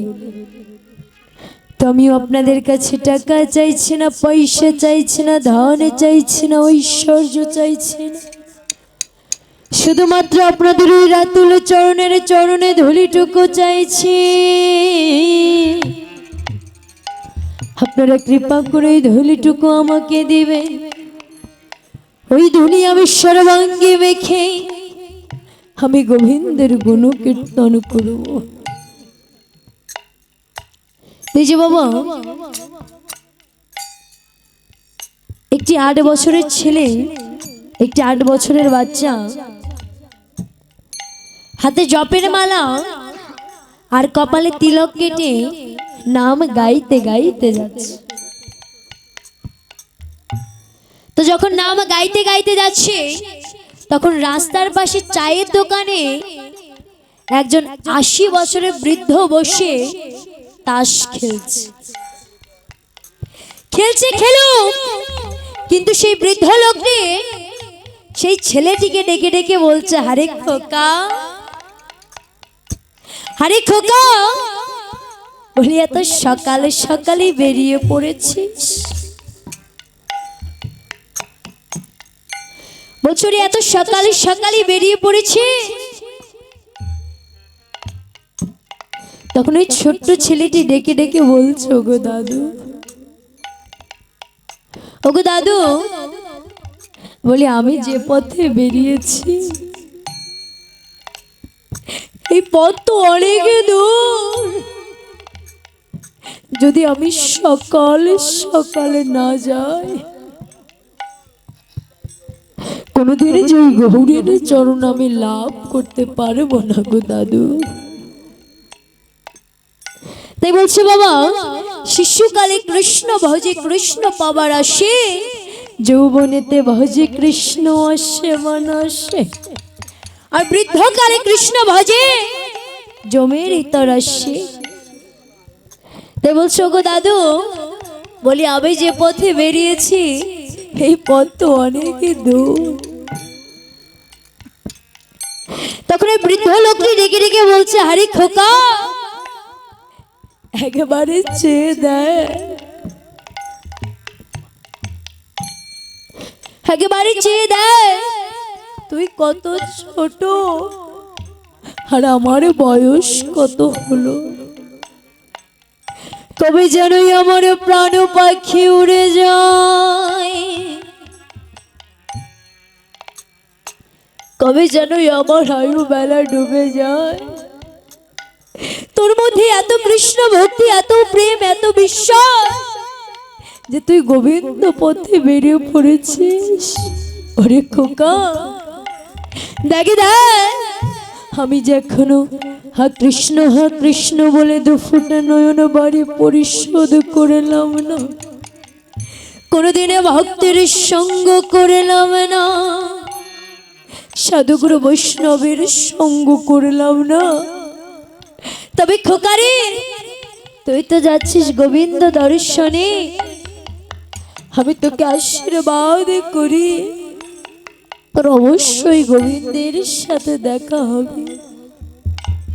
আর যদি তোর গোবিন্দের সাথে দেখা হয়, তুই বলিস রাস্তায় আমার একটি বৃদ্ধ দাদুর সঙ্গে দেখা হয়েছিল, সেই বিদায়কালে ওই শেষের দিনে তোমার চরণে আশ্রয় চেয়েছে প্রভু।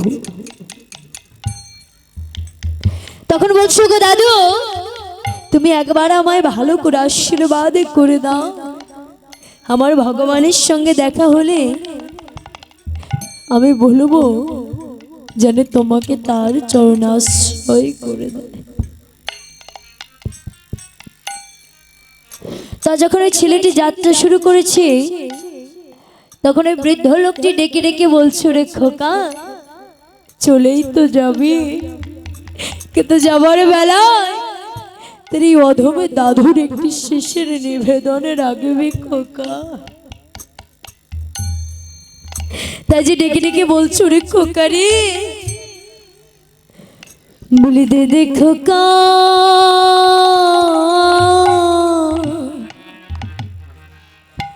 খোকা তোর চরণে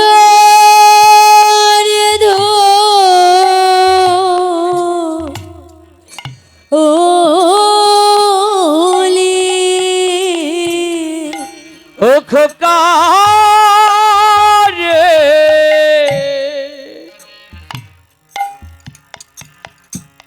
খোকা দে দে আমায়, খোকা তোর চরণ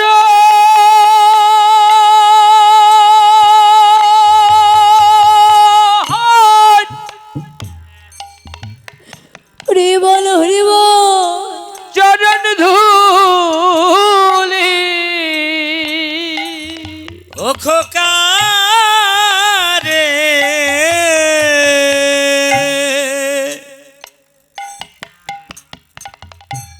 ও তুই দে দে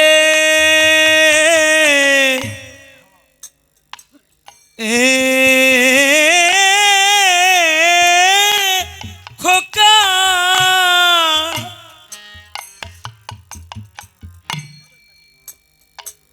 খোকা তোর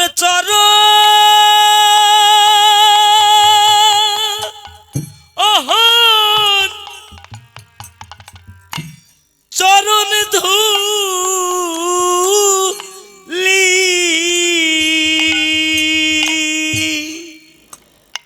হরি ওই ধুলি আমার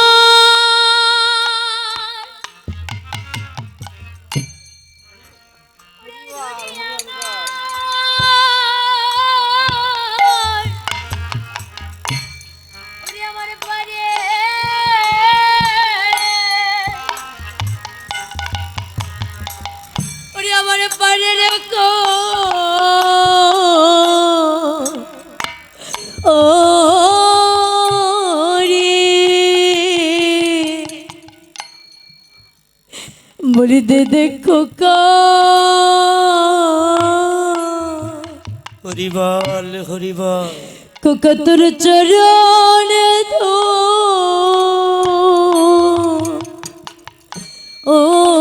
ওলি আমরা কেবা কোথায়,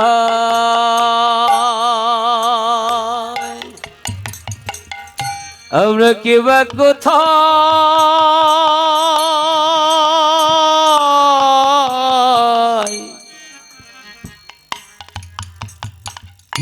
চলে চলে যাব, তোমরা দাও দাও আমায়, তোমাদের চরণ,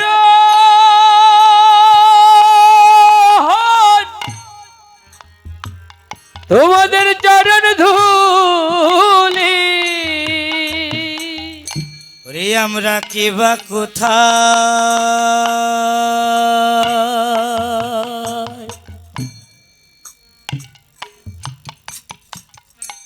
ওরে আমরা কেবা কোথায়,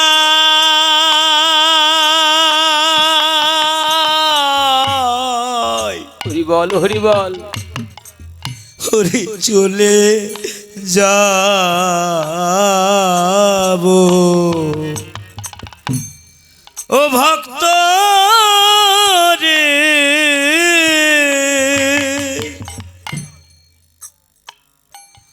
তোমরা দাও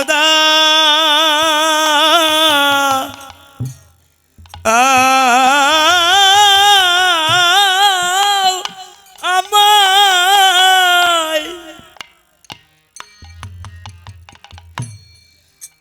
তোমাদের চরণ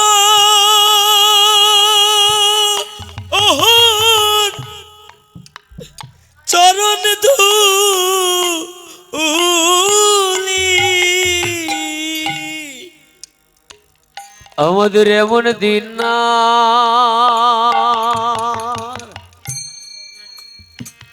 আমাদের এমন দিন না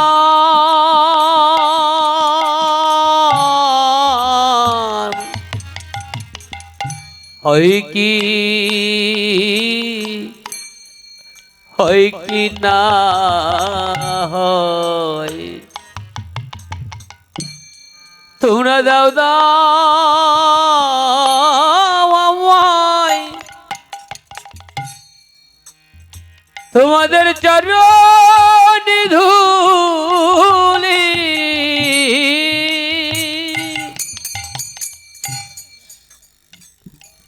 শুধু ভক্তমণ্ডলী এক ভক্ত মনির গান শুনে মনিকে 500টি টাকা দিয়ে আশীর্বাদ করেছেন। হরি বল হরি বল। আপনারা আশীর্বাদ করবেন তার দানের হাত যেন আরো প্রসারিত হয়, ভগবান শ্রীকৃষ্ণ যেন তার মনোবাসনা পূর্ণ করেন। জয় জয় শ্রীনিতাই গৌর সীতাই বিবেকানন্দের হরি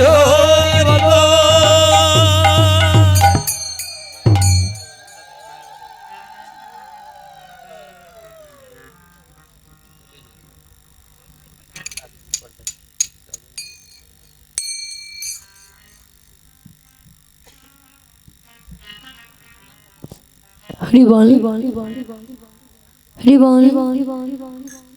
তাই বলছে বাবা এসেছে একা যেতে হবে একা, তোমার সঙ্গে কিন্তু কেউ যাবে না, কিছুই যাবে না, শুধু যাবে এই হরি নাম, এই কৃষ্ণ নাম।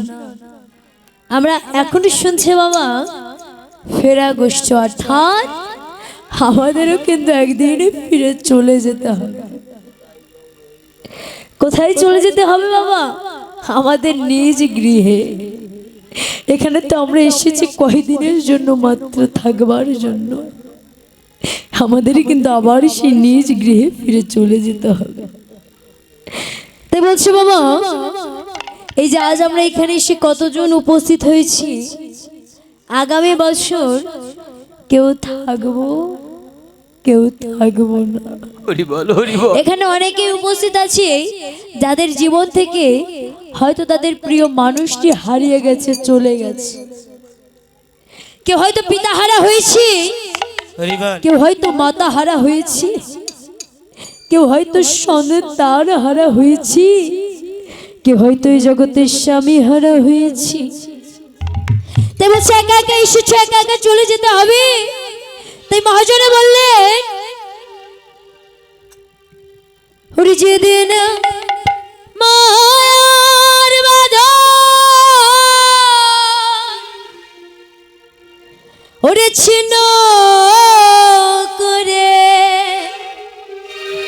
ওরে বিদায় নিতে হবে,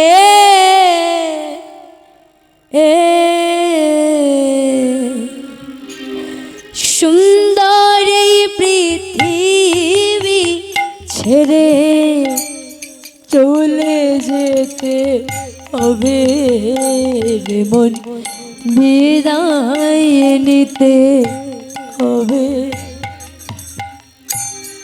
যেমন আছে এই পৃথিবী তেমনি ঠিকই রবে,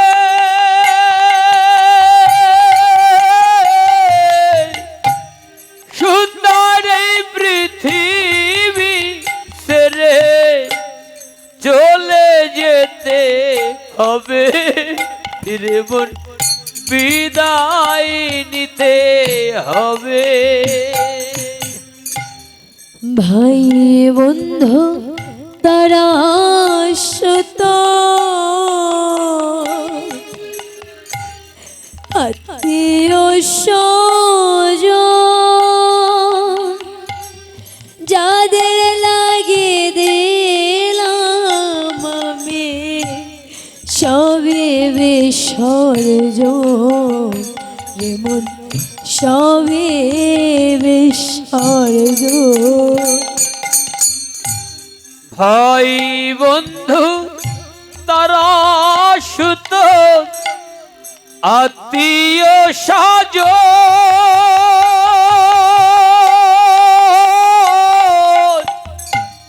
যাদের লাগি দিল সবই বিসর্জন, আমি সবই বিসর্জন। তাই বলছে বাবা,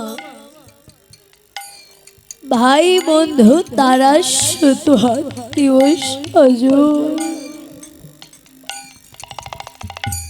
যাদের জন্য এই জীবনের সর্বস্ব দান করে দিল, কিন্তু বিদায় কালে তোমার সঙ্গে কেউ যাবে না। দেখবেন বাবা, একটি যাত্রা মঞ্চে কিন্তু নাটক হয়, যাত্রা হয়, সেখানে কেউ বাবার ভূমিকায় অভিনয় করে, কেউ মায়ের ভূমিকায় অভিনয় করে, কেউ সন্তানের ভূমিকায় অভিনয় করে, কেউ বা স্বামীর ভূমিকায় অভিনয় করে। কিন্তু যখন এই যাত্রাটি শেষ হয়ে যায়, তখন কিন্তু একে একে সবাইকে ওই মঞ্চ ছেড়ে নেমে আসতে হয়। আমরাও কিন্তু বাবা এই জগতের মাঝে সে নাটক করছি, যাত্রা করছি, আমরাও কেউ বাবার ভূমিকায় অভিনয় করছি, কেউ মায়ের ভূমিকায় অভিনয় করছি, হরি বল, হরি বল। কেউ স্বামীর ভূমিকায় অভিনয় করছি। ওই যাত্রাটি শেষ হয়ে গেলে যেমন সবাইকে এক এক করে মঞ্চ থেকে নেমে আসতে হয়, যেদিন আমাদের এই প্রাণ পাখি উড়ে চলে যাবে, সেদিন আমাদেরকে এক এক করে বিদায় নিতে হবে। তুমি হাতে যে সোনার আংটিটা পরেছো, সেটা করে নিয়ে ঘরে তুলবে, তোমাকে আর ঘরে তুলবে না। হরি বল, হরি বল। তাই বলছে, ভাই বন্ধু তারা সুতা আত্মীয় স্বজন, যাদের জন্য দিলাম আমি সবই বিসর্জন, যেমন সবই বিসর্জন। ভাই বন্ধু তারা সুত আত্মীয় স্বজন,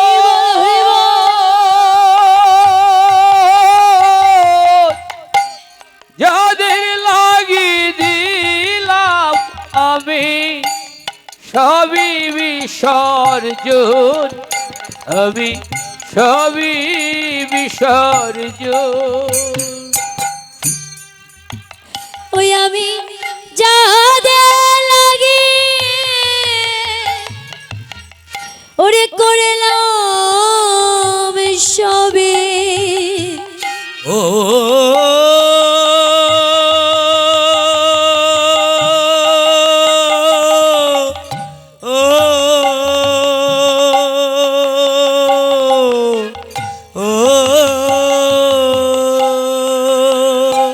আমি যাদের লাগি করলাম সবে, ওরে আমি জাতির লাগি করলাম সবই, তারা ভুলে যাবে সুন্দর এই পৃথিবী ছেড়ে চলে যেতে হবে রে, বিদায় নিতে হবে। সঙ্গে দেবে মেটে কলসে করে অষ্ট করা, ভালোবাসার প্রাণ প্রিয় সে দেবে গবর ছাড়া রে মন, দেবে গবর ছাড়া। সেদিন সঙ্গে দেবে মেটে কলসি করি অষ্ট করা,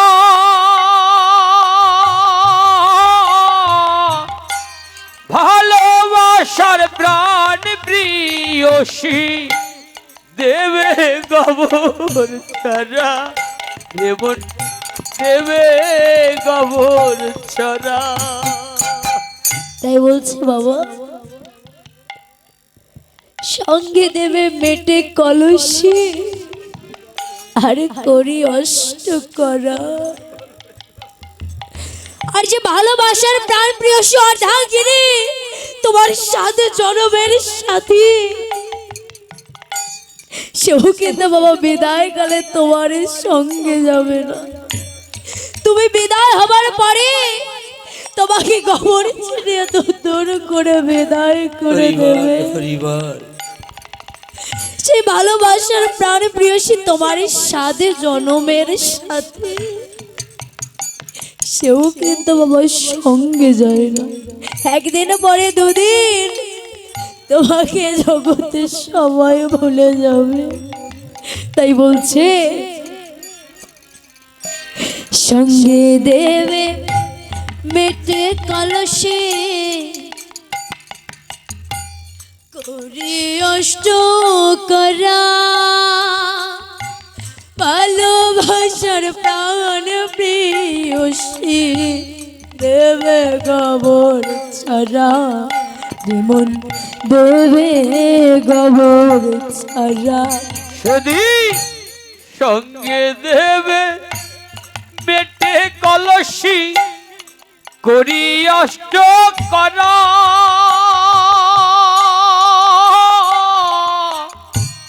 ভালোবাসার প্রাণ প্রিয়সী দেবে কবর ছাড়া, রেমন দেবে কবর ছাড়া।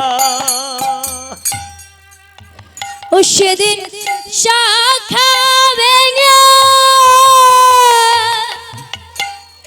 ওরে সেদুর বুঝে হৃদয় গৌর হরি বল হরি বল হরি বল।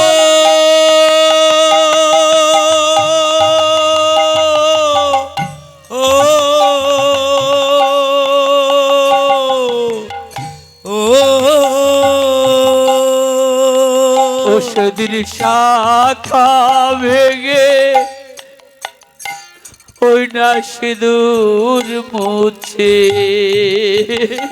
সেদিন শাখা ভেঙে সিঁদুর মুছে। ও সেদিন শাখা ভেঙে সিঁদুর মুছে, শাখা ভেঙে সিঁদুর মুছে। চির বিদায় দেবে সুন্দর এই পৃথিবী ছেড়ে চলে যেতে হবে, রেমন বিদায় নিতে হবে। বাড়ির সবাই কেঁদে বলবে হায় বিধি কি হলো, পাড়া পড়শি এসে বলবে বলো ওরে বল বলো যেমন বলো রে বল বলো। সেদিন বাড়ির সবাই কেঁদে বলবে হায় বিধি কি হলো, পাড়া পড়শি এসে বলবে বল হরি বল বলো রে বল হরি বল বলো।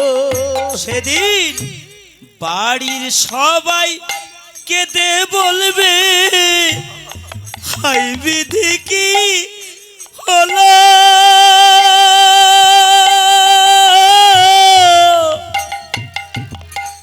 পাড়া পড়শি এসে বলবে বল হরি বল বলো রেমন বল হরি বল বলো। সেদিন মায়ে ফেলবে চোখের জল হাই বিধি কি হলো, পাড়া পড়শি এসে বলবে বল হরি বল বলো রেমন বল হরি বল বলো। সেদিন মায়ে ফেলবে চোখের জল হাই বিধি কি হলো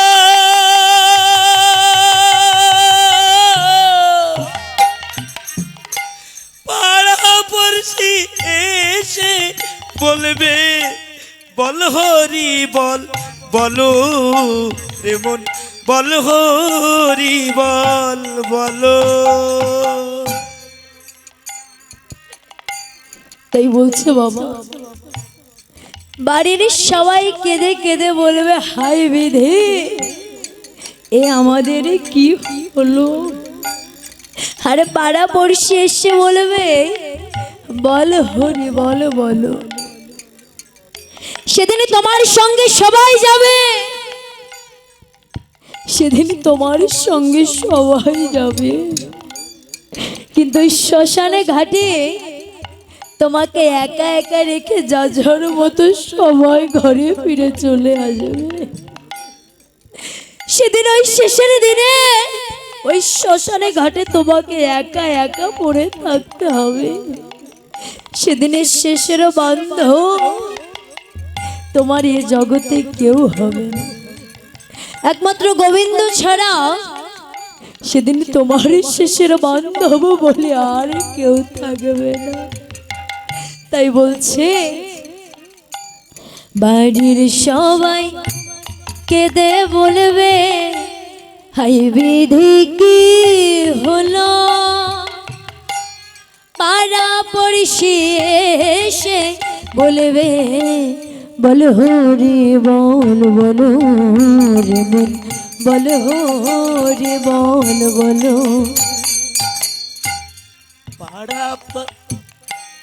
বাড়ির সবাই কেঁদে বলবে হাই বিধি কি বল হরি বল।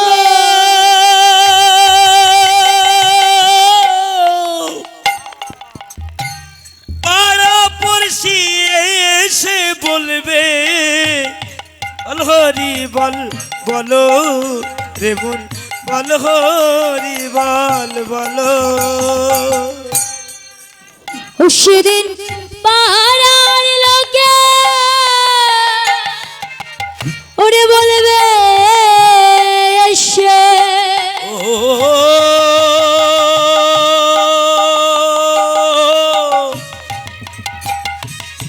ও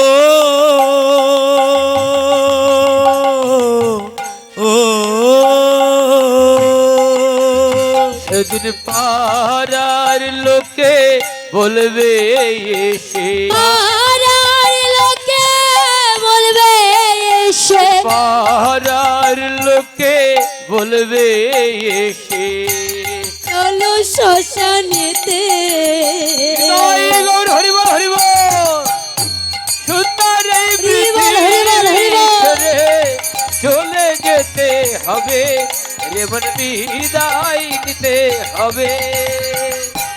এমন আছে এই পৃথিবী তেমনই ঠিক রবে, সুন্দর পৃথিবী ছেড়ে চলে যেতে হবে এমন বিদায় নিতে হবে। হরি বল। তাই বলছি এসেছে একা যেতে হবে একা, তোমার সঙ্গে কেউ যাবে না। তাই যে বেলি অবসানকালে আজ এসে আজ মায়ের চরণে প্রণাম করছি। কেমন ভাবে আরে ধুলাই দুঃসর অঙ্গ গদ গদ ভাস, ধুলাই দুঃসর অঙ্গ গদ গদ ভাস, আরে ধুলাই দুঃসর অঙ্গ গদ গদ ভাস, ধুলায় ধূসর অঙ্গ গদ গদ ভাব, রাধা মোহন পদে করতইয়া, রাধা মোহন পদে করতো হিয়া। আরে নিতাই গৌর ঘরে এলো সচি মাতা কোলে নিল, আর নিতাই গৌর ঘরে এলো সচি মাতা কোলে নিল, নিতাই গৌর ঘরে এলো সচি মাতা কোলে নিল, আরে নিতাই গৌর ঘরে এলো সচি মাতা কোলে নিল, আর নিতাই গৌর ঘরে এলো সচি মাতা কোলে নিল, সেবার করিল আর সেবার করিল জোগার, বলো সেবা আর সেবা দিতে লাগিল, সেবা দিতে লাগিল। সেবা দিতে লাগিল। ওই যে যাহা এনেছিল কদর ভরে সেবা দিলাম। হরিবল হরিবল নিতাই গো সেবা